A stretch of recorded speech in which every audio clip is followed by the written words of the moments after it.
रोहन हमेशा रोमांच पसंद करता था।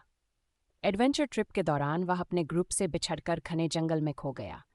चारों ओर ऊंचे पेड़ थे, अजीब आवाजें आ रही थीं और कोई मदद नहीं दिख रही थी। वह घबराया, लेकिन उसे बेयर ग्रिल्स की सीख याद आई। डर मत, सोचो। उसने खुद को शांत किया और सबसे पहले पानी की तलाश शुरू की। जंगल में पानी के बिना ज्यादा देर जीवित रहना मुश्किल था।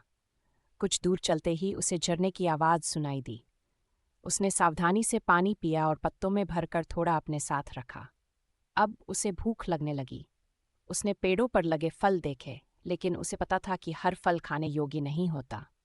उसने बेयर ग्रिल्स की टिप याद की, अगर कोई फल बहुत चमकीला या अजीब गंध वाला है तो मत खाओ।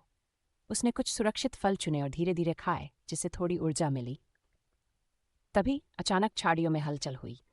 जब उसने ध्यान से देखा तो उसकी नज़र एक भालू पर पड़ी। उसका दिल तेजी से धड़कने लगा, लेकिन वह जानता था कि डरने से हालात बिगड़ सकते हैं। उसने बेयर ग्रिल्स की सीख याद की, भागो मत, शांत रहो।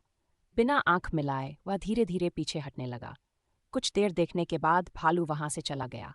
अब अगली चुनौती थी रात गुजारना। सूरज ढलने लगा और ठंड बढ़ी। उसे आग जलानी थी ताकि खुद को गर्म रख सके और जंगली जानवरों को दूर भगा सके।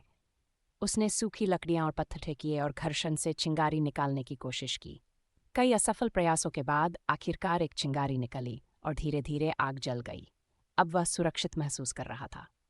तभी उसे हेलीकॉप्टर की आवाज़ सुनाई दी, लेकिन घने जंगल में उसे देख पाना मुश्किल था। उसने अपने बैग में रखे छोटे शीशे से रोशनी परावर्तित की और आग के धुएं से संकेत दिया।